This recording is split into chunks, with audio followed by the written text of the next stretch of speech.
between March and October 2020, the number of adults with characteristics of vulnerability increased by 3.7 million, bringing that total up to 27.7 million, meaning more than half of the UK adult population, 53% to be exact, are at greater risk of harm. These are all the senses: touch, see, hear and speak. But let's focus on touch. You can see 3 columns: permanent, temporary and situational. And this is how disability affects us all. So under permanent, you've got someone who's got one arm, so they've got upper limb loss, so they permanently only have the use of their other arm. Under temporary, you can see that somebody's got an arm injury. So let's say for 6 weeks, they've also only got the use of one arm. And under situational, you can see there's a new parent and they're holding a baby. So let's say, okay, I struggle with opening doors. I need two arms to open doors because doors are pretty heavy for me. One to pull the handle and one to push the door. So let's say all of these 3 people needed to do the same thing. In that moment, they would all be experiencing the same disability, because it's not our conditions and impairments that disable us. It's inaccessible design and it's the bias that people have. BSI presents The Standard Show, the podcast that brings you the stories behind the standards with Matthew Childs and Cindy Paragill. In today's episode, we are at the launch of ISO 22458, the International Standard for Consumer Vulnerability. Well, one thing that we really wanted to change and to strengthen and update when we converted to an international standard was to give more information and guidance about inclusive design, because what we've heard today at the conference is how absolutely integral that is. We've heard about how 53% of adults have characteristics of vulnerability. We've heard that vulnerability can be, everywhere. It can affect anybody at any time, and so you can't always rely on just spotting somebody who's vulnerable and then providing them with relevant support. It's really, really important that you plan ahead for vulnerability, that you are proactive. So the section in the standard on inclusive design is really about making sure that inclusive service is absolutely embedded in your organisation, all the way through the consumer journey, that you think about it when you're designing your services, that you think about it in the delivery of your services, because if you don't know who your vulnerable consumers are, your vulnerable customers are, you have to just kind of make sure that you're making your services more accessible and then fairer for everybody. That's the way that you're going to have a positive impact, and that's the way that you're going to make a difference, and the way that you're going to minimise the risk of harm. We started this episode with Shani Danda, an award-winning disability specialist and one of the UK's most influential disabled people, talking in a keynote address about the impact of the COVID-19 pandemic in the UK, producing not only more negative life events, but increasing both their incidence and complexity, and also reversing a generally positive trend over the past decade or so in terms of vulnerability. She also described quite elegantly how consumer vulnerability can be permanent, temporary or situational. And Shani was followed by Julie Hunter, Chair of CPIN and the project lead for ISO 22458, talking about the central role of inclusive design in the standard. Hello and welcome to The Standard Show. My name is Matthew Childs, and the aim of this podcast is to bring you the stories behind the standards. And in this episode, we are at the launch of ISO 22458, the International Standard for Consumer Vulnerability. All consumers are different, with a wide range of needs, personal characteristics, health, abilities, and skills.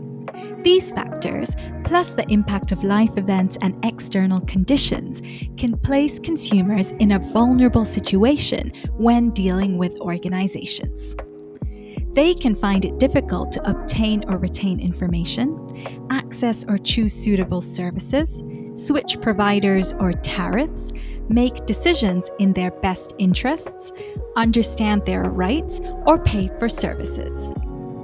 Based on the previous and pioneering standard BS 18477, ISO 22458 specifies requirements and gives guidance to all organizations on how to provide an inclusive service at all stages of service delivery. The base is that when you have a really good national standard and you see the benefits of that being international, and obviously with cross-border trade, the emergence of e-commerce, consumers in the UK are not, they are living in Ireland, but we're not with the internet, because obviously we can buy our services from cross-border, and therefore there was an understanding that the consumer vulnerability, it's not just a societal issue, it's a business issue. And we could see that the inclusive service standard in the UK was working really well. It's been picked up by business, by consumer organisations, by regulators. And from a consumer protection perspective, it meant that the Consumer Public Interest Network, working with BSI, were able to put it up for a new international standard through ISO Capolco. So ISO Capolco is able to advise ISO where there's gaps in international standards that can benefit society, can benefit citizens. So we did this from a UK perspective. We had the support of all 110 national standards bodies from around the world to support this. It was voted on by all the ISO members, and it was approved. What we really strive for in BSI is how can you bring value to the world through standards. And this standards benefits all the stakeholders throughout the system. And now it doesn't only benefit UK citizens, it benefits consumers around the world. Sadie Dainton there, Consumer Policy Lead at BSI and Chair of ISO Capolco, talking about some of the standards development process of how BS 18477 became ISO 22458. Capolco is the ISO Committee on Consumer Policy. Now, in this episode, we'll hear more from some of the people involved in the development of ISO 22458 and why it matters. And we'll also hear from some of the organisations planning to use the new standard and the differences they believe it will make to addressing this issue of consumer vulnerability. Consumer vulnerability is defined as a state in which an individual can be placed at risk of harm during their interaction with a service provider due to the presence of personal, situational, and market environment factors.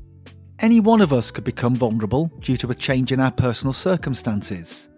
Losing a job, bereavement, developing a medical condition like cancer, dealing with addiction, or struggling with literacy and numeracy. There are many, many reasons why someone might become temporarily or permanently vulnerable and susceptible to harm. External factors such as natural disasters and economic conditions can also increase vulnerability. As we heard from Shani earlier, COVID-19 had a negative impact on consumers' physical and mental health, and also on their household finances too. In October 2020, the Financial Conduct Authority in the UK estimated that 27.7 million adults, or 53%, were living with one or more characteristics of vulnerability, an increase of 3.7 million since the beginning of the pandemic. But it's not all about COVID. Around 25% of the population in England experience a mental health problem each year, and 1 in 6 report experiencing a common mental health problem, such as anxiety or depression, in any given week. Now, of course, there are some consumers who are generally more likely to be at risk of harm, such as people with chronic illnesses, cognitive impairments, learning difficulties, and of course those with pre-existing physical disabilities, either from birth or acquired during their lives. Now, this means not only moral responsibilities for organisations and businesses, but looking at this issue another way, there are some commercial opportunities too. And now my work has led me to advocate for disabled people, but also the extra costs that we face.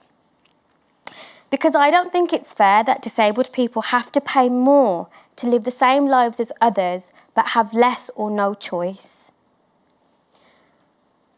On average, disabled people face unavoidable extra costs of £583 a month more. So we've got all this new narrative about the cost of living crisis. Well, nobody cared about disabled people's cost of living crisis for all these years. So it's like a bit of a double whammy for us. £583 is a lot of money for a lot of people, especially when disabled people are twice as likely to be unemployed, have to apply for 60% more jobs, and nearly half of everyone in poverty in this country is disabled, and welfare doesn't touch the sides of the support that you need. And this group of disabled people is estimated to be rising 14% per year, because 80% of disabled people were not born with a condition or an impairment. I'm one of the 20% that was. So what that's telling you is your non-disabled employees and your non-disabled customers could very well go on to experience disability or have a family member that does. And the problem that businesses have is that they just don't have enough data to understand disabled consumers. And less than 10% of organisations even have a targeted plan on how to access the Purple Pound. But for me, the fact that businesses are overlooking this purely from a commercial perspective, let alone moral perspective, I think it just goes to show how overlooked disabled and vulnerable consumers are.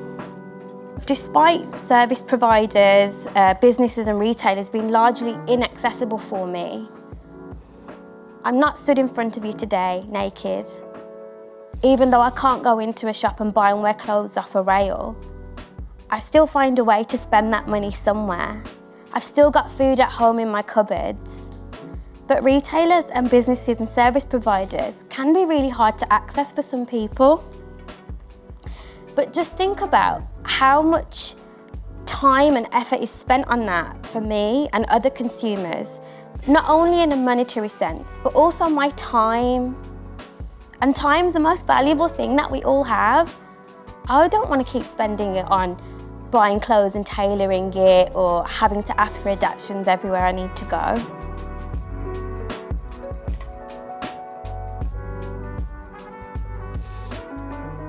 At the launch of ISO 22458, I spoke to some of those involved in developing and championing the standard. Leo Miles from Macmillan Cancer Trust, Nikki Stopford from the BSI Consumer Forum, and Julie Hunter from CPIN. But I started with Michael Hill, complaint management expert and chair of the BSI Standards Committee for Customer Service Standards, and also the UK representative on the ISO committee developing ISO 22458. I started by asking him what's the main difference between ISO 22458 and BS 18477, the standard it supersedes. The initial standard was sort of drafted at a sort of time where our kind of understanding of consumer vulnerability and inclusive service design was probably at the kind of start of the evolutionary cycle, and I think now things have sort of moved on. This standard far better addresses things like situational vulnerability. So, of course, that's where any one of us really may have, of course, experience things like relationship breakdown, income shock. Of course, the pandemic has had its own impact. So it was that, but also this was an opportunity to really collaborate with business. So the initial standard, really driven by consumer bodies and government. This one actually has a lot more input in terms of businesses who have also, of course, got experience of using, for example, 18477. So it's got a lot more kind of practical guidance for organisations, probably a lot more around the culture and top-down commitment that's required, but also, of course, picking up upon things like, of course, the way we interact with businesses these days, the more of a sort of digital needs, but then also things like data as well, and data sharing. I mean, who've been involved? Who else was sort of sitting around the table to ensure that we had developed a consensus for this standard? What sort of organisations were involved? Well, we had representatives from a UK perspective, from the energy sector, from regulators. But then also, of course, that global perspective. So we had Australian counterparts who sort of brought some of their own kind of sort of stories into sort of drafting for, of course, in Australia, things like climate change and bushfires and the impact that those sort of have. Sort of Japan, I know they brought some very good sort of practical examples in terms of some of the work they've done in with a quite an ageing sort of population and some of the challenges sort of there, but also in a very good representation. I know we had from Canada, Malaysia, some of the Scandinavian countries in Europe as well. So I know a very diverse sort of committee. I suppose the other question I would ask you is why now? Why develop this international standard now? Well, it's been, of course, a number of years in the making. It felt it was very much a time where, just from a UK perspective, we were considering anyway, I think, reviewing and updating the previous sort of standard. So I think there was a feeling globally from ISO that actually there is a need for this standard, and that the existing British standard was a good starting point. So I think various things has ever sort of come together to make it feel like it's the right time. And I have to say, when you have something like the pandemic and then cost of living crisis, of course, starting to happen as you sort of reach the conclusion, of course, it felt even more timely. Who's the standard actually for? The standard's really for any sort of size of organisation. Also have to say whether they're a commercial body or a public sector organisation, I think would benefit. It has been written in a way that we feel does have flexibility to apply to any size of organisation. But of course, the focus will always be upon those companies that are or organisations that are providing essential services. So that was very much at the forefront of our minds. But ultimately, I think any type of organisation will benefit, because what's set out in the standard is really ultimately about how organisations can personalise their services, and that will provide even sort of the smaller sort of business with a competitive edge. Now, obviously, you've been involved in the design and development of this new standard, and there's obviously a lot of hard work's got into that.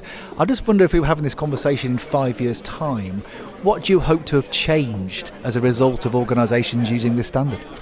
I think I would like to see that inclusive service design is a given in the way we, in future, shape our products and services, that we have a better understanding of the customers that our organisations are serving, and the fact that each customer is different and has a range of sort of needs, and there will be sort of characteristics that we need to sort of better understand, so that as organisations we provide appropriate products and services to them.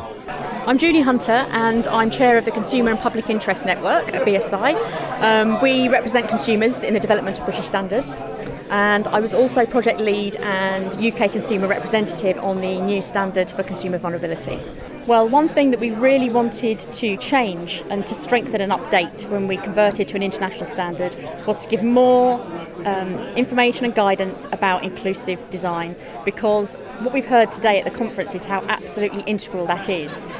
We've heard about how 53% of adults have characteristics of vulnerability. We've heard that vulnerability can be, everywhere.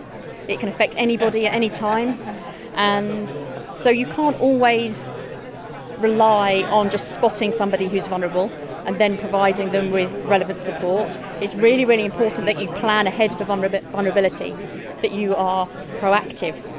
So the section in the standard on inclusive design is really about making sure that inclusive service is absolutely embedded in your organisation, all the way through the consumer journey, that you think about it when you're designing your services, that you think about it in the delivery of your services, because if you don't know who your vulnerable consumers are, your vulnerable customers are, you have to just kind of make sure that you're making your services more accessible and then fairer for everybody. That's the way that you're going to have a positive impact, and that's the way that you're going to make a difference, and the way that you're going to minimise the risk of harm. I would love to see greater take-up of this standard by regulators, particularly by firms in the essential services sector, where we know that the risk of harm can be so much greater if you're vulnerable. So the impact of the harm is, if it's something that you use in your everyday life, it's your energy, it's your water, if things go wrong, that's really, really serious if you're in a vulnerable situation. So I would love to see greater take-up of this and understanding of what vulnerability is. It's not just one thing, this person is a wheelchair user, therefore they're vulnerable. We've talked today a lot about the overlapping characteristics of vulnerability and the very complex nature of vulnerability. So I would like to see, as a result of this standard, businesses really understanding that complex nature of vulnerability and looking at a person as a whole. What are the difficulties that person's facing, and how can we actually help them and support them to make a positive difference to their lives? Because we're now looking at a very broad range of characteristics of vulnerability, so understanding that anyone can be vulnerable at any time is also understanding about this very, very broad range of risk factors for vulnerability. It can be mental health, it can be physical health, it could be your financial resilience. It could be that you've lost your job, you've got caring responsibilities, you've suffered a bereavement. And even you can be vulnerable for a day when something bad's happened to you for the day. So that can impact. It's about the impact on the consumer in terms of if they're finding it difficult to understand information, if they're finding it difficult to make decisions in their best interest. So it can really be something that's very temporary. It can be something for some people that's permanent, or it can be something that comes and goes, that's sporadic as well. So it's really important, as I said, that we plan ahead, that businesses plan ahead for vulnerability. This is why inclusive design is so important, because it's not just about helping those people who you've identified as vulnerable. It's actually helping everybody. So another example is, for example, on buses, when you get the spoken instructions about which stop is coming up next. Okay, so that was originally developed for maybe people who had a visual impairment to help them, but actually also if you're someone on a bus with a young child and you're preoccupied and you miss you're going to miss your stop if it's not read out to you, or someone a lone female on a bus late at night and they miss their stop and they end up somewhere where they shouldn't be. You're actually helping everybody by designing services to be more inclusive, more accessible, fairer for everybody. I'm Nikki Stopford, I'm the chair of BSI's Consumer Forum. The forum really acts to really strengthen the voice of consumers in standards making. So it brings together all the big organisations that are at the forefront of empowering consumers in one way or another, and that is relevant to many organisations across the consumer landscape. So we've got government departments in there, we've got enforcement agencies, and we've got consumer advocates, of course. So we've seen today that ensuring that businesses and organisations have the right tools in place to both understand and support people who are in vulnerable situations is really important. It's always been important, of course it has, but what we've seen today is the scope of consumer invulnerability is just scaling at an unprecedented speed. We've straight off the back of COVID, we've been hit by the cost of living crisis. It's deepening and strengthening, and we're seeing more and more people getting into financial vulnerability than ever before. And of course, those people that were already in vulnerable situations are probably the hardest hit. So really, really, really important to be tackling this right now. Really timely to have a new ISO standard addressing consumer vulnerability. It provides excellent tools that can support organisations to deal with and support vulnerable consumers. So the standard gives organisations a framework to operate within. It gives them the things that they can do to make a real difference, right from how you embed consumer vulnerability and the importance of consumer vulnerability at a cultural level, right to at the on-the-ground practical actions that can be taken to both identify but also to support people in vulnerable situations. And it involves lots of examples, right from the importance of using data to understand more about customers and consumers in terms of how they're behaving, thinking, feeling, right through to the types of resources that you can draw on to refer people on to schemes where they can get better support. I think the important thing with this standard is that more businesses engage with it and adopt it, and in adopting it, there's enough in the standard to give people the tools on what they need to do to be better to build their capabilities in tackling and dealing with consumer vulnerability. But there's also plenty within the standard that and it gives them a framework and the broad principles for acting. So as well as adopting the standard, I think there has to be a playback and a feedback on and how people are learning and iterating and innovating within the standard as well, and having that sort of shared learning experience cross-sector, cross-industry is really, really important. I'm Leo Miles, and I am the Financial Services Policy Manager at Macmillan Cancer Support. Vulnerability for us at Macmillan is as you might imagine, quite a complex thing. So I think a lot of people living with cancer wouldn't either perceive themselves as being vulnerable or want to be classed as vulnerable. And in the arena that I work in, particularly in financial services, I think consumer vulnerability is a description we started to use of people to sort of almost identify the problems so that we can start finding the solutions.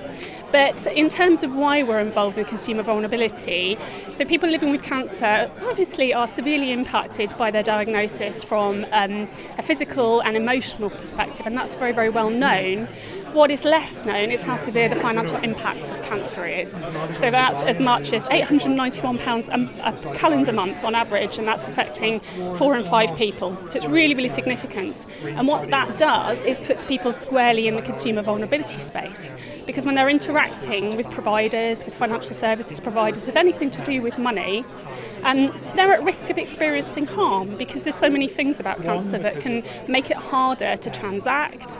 And if providers get it wrong, if they don't respond appropriately, then that will make things worse for people. So they are at risk of long-term financial harm. So what could be a period of short-term financial difficulty, maybe when they're not working because they're having treatment, if the provider gets it wrong, it might damage their credit records for many, many years and makes the process of recovering both physically and financially really difficult. So I think that's probably why consumer vulnerability is an accurate and appropriate term for people living with cancer, but it's probably not a label they'd give themselves.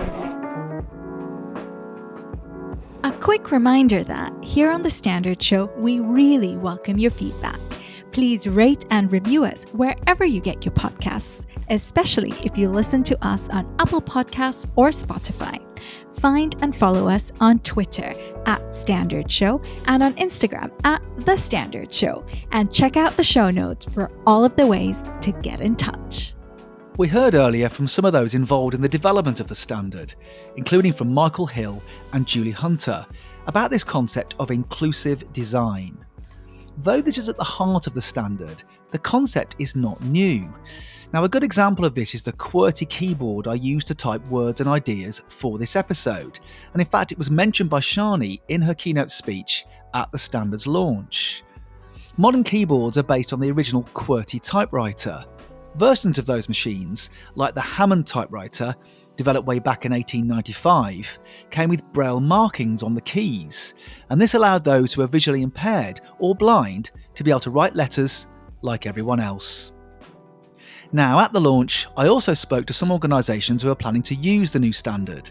We'll hear from United Utilities, Scottish and Southern Electricity Networks, and South East Water. But we start with Peter McClanagan from the Consumer Council for Northern Ireland, an organisation that not only promoted the use of BS 18477 to organisations in Northern Ireland, but used the standard itself too, something we'll also be doing with ISO 22458. Peter McClanahan, I'm Director of Infrastructure and Sustainability with the Consumer Council for Northern Ireland. So when we adopted the current standard, we had to undertake quite a lot of soul searching, almost you would say, within the organisation, because in reality at times we were providing a really good service to consumers, but perhaps at times our processes and systems behind the scenes that underpinned what we were doing, underpinned our staff training, for example, weren't quite as up to scratch as they could have been. So that's actually was our big learning in regard to the current standard. Looking to the future, in the knowledge that the ISO has a more digital focus and focus in relation to data and digitalisation. I think that's going to be a little bit of a challenge for us. We're currently putting in a new website, a new updating our standards and our service in relation to our website for consumers, and that will hopefully help us to make sure that we're going to be in a good place to achieve the updated standard. We, as a consumer organisation, we like to think that we really understand consumers' needs, provide well for them. But at times it's that challenge to us from the standard of making sure that our performance and our processes are strong and robust is somewhere where we really value, frankly, and then something that we can stand up and say, yes, we've achieved this. And when we're talking to companies, then we can say, look, we are serving best practice in this area, we're continually improving. Over to you guys, what can you do? So, I'm Andy Clowes, I head up Customer Experience and Strategy at South East Water. That covers quite a wide area, so I look after our vulnerability strategy, working with our customers on water efficiency, and also our research and insight programme, as well as a few other things. Yeah, so the new standard we hope is going to bring for us an improvement in performance, an improvement in efficiency, and give us a more bespoke, because this standard particularly is more refined towards us as a sector as well. There were areas in the old standard where it wasn't really applicable, like sales, for example. We're not going to have that sort of thing so it's allowing us to focus on all the really important things. And that's going to be key for us to go, if we want to really step change and improvement, then that's where we're going to get it, by just making sure we've adapted and evolved to that standard. I think the benefits that it's going to bring for customers are predominantly about the improvements in process that we will undoubtedly find and implement as a result of that new standard. We do a lot of work already with customers to try and understand how our services are impacting on them, and really whether we're meeting the needs of those customers. So actually we've got some real tangible measures that really show us, how we're doing. I'm always really proud every year that we overachieve on some of those targets, and I want to overachieve even more. Historically, as a water company, there's always been a big push on standards because it's really good in a sales environment, being able to use it to show quality. We actually do have another part of the business, so we have a laboratory business that we sell commercial services for, and they do obviously use the standards, but because there's that commercial opportunity. I think moving forward we will see as companies opportunities to really use those standards in a way to improve our credibility, not necessarily commercially but with regulator, etc. Again, having the framework of the standard changes the management view.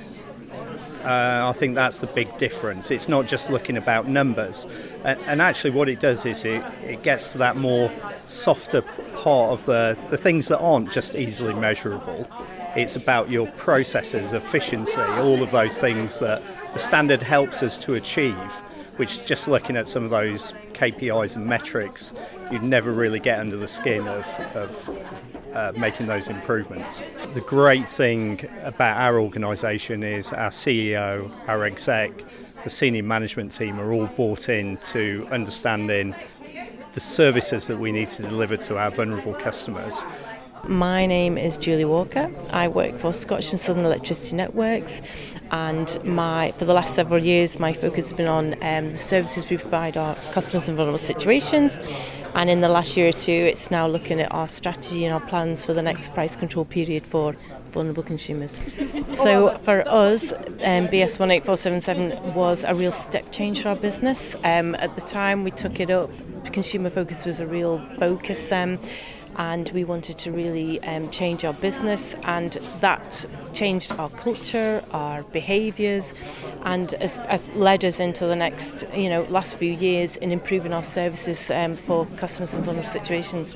So in adopting the new one, the ISO 22458, we've got a lot of plans for the future to do many things in contributing to fuel poverty, improving our customer channels, omni-channels, introducing new channels for up-and-coming vulnerabilities, and I think most importantly is doing a lot more research and talking to a lot more people in our communities to understand how the things like the price crisis affect them and what we can do to make those adapt our services for them. I think the single biggest difference for me between the old standard and the new standard is the fact that it's going to be a lot more user-friendly.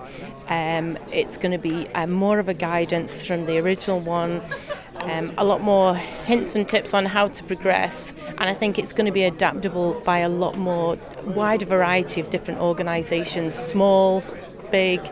Doesn't matter whether it's energy, essential services, it could be adopted by anyone.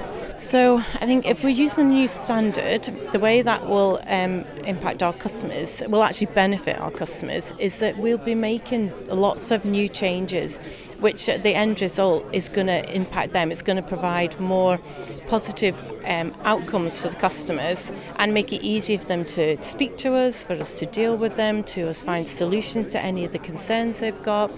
So yeah, I think it'll make such a difference in that way. My name is Amanda Phillips. I'm the Priority Services Partnerships and Engagement Lead, and we are the water company up in the northwest, and we serve around 7 million customers in 3 million homes. So obviously, like all water companies, 365 days a year, day and night. You know, our product is in every single person's home within the northwest. Not many organisations can probably say that. So it's very essential service that we provide. So it's about knowing where those customers are that need our help. Not just with the bills and with other things, it's about when there's an incident, when there's a storm, when there's something large happening. We know where those customers are there and then, so we don't lose that time. That could mean life and death for some people, depending on what medical conditions they have. You know, they may have a medical need for water, so it's really important that we get that information now, really. So data sharing and stuff like that is really extremely important to us going forward in the next few years. We're always up for any feedback from a customer, third-party organisation, exactly what they were saying on the stage. You know, partner organisations do a fantastic job. Customers don't ring us up and say, I love your water, what a great product, thanks very much. But, you know, it's about, I've got a problem with my bill, I've got a problem with my water, it's discoloration, it tastes funny, I've got a leak, things like that. So it's our frontline operators do such a fantastic job to kind of do that first line engagement with that customer. So it's got to feed down from the top right down to the bottom, well, not the bottom, but right down to our call agents. It's got to. And the people in the field as well, digging up the roads, people's gardens, going in people's houses, see all sorts of deprivation every single day. So yeah, really excited about the new standard really, and implementing it really, and see if there's any more improvements we can make really. The views of some of the organisations looking to adopt ISO 22458 to improve even more what they do to support vulnerable consumers. Now, to find out more about ISO 22458 for consumer vulnerability and the work of BSI and ISO on consumer issues, then check out the links in the show notes. And also check out the 7-part series from the Standards Show that we produced on the work of CPIN, BSI's Consumer and Public Interest Network, as part of the CPIN at 70 celebrations. It's available on the podcast feed. So our thanks to Julie Hunter, Michael Hill, Nikki Stopford, Leo Miles, Sadie Dainton, Peter McClanagan, Andy Clowes, Julie Walker and Amanda Phillips for their contributions to this episode. And our thanks also to Shani Danda, to whom we will leave the final words. So it's our collective responsibility to remove the barriers that people face. Hopefully you've seen from my story, my conditions never stopped me from doing anything. It's been the world, it's been people's bias, it's been inaccessibility. And it's in our own interests to be allies to people from diverse and oppressed and vulnerable groups, because everybody's struggles are tied to each other's. Don't forget that every single decision that we all individually make can either raise or lower barriers to participation in society and vulnerability. Everyone deserves access to fair, flexible and inclusive services. So what action will you take? Thank you. You have been listening to an episode of The Standard Show with Matthew Childs and Cindy Parakill. Subscribe to us now wherever you get your podcasts. You just heard a Stripped Media production.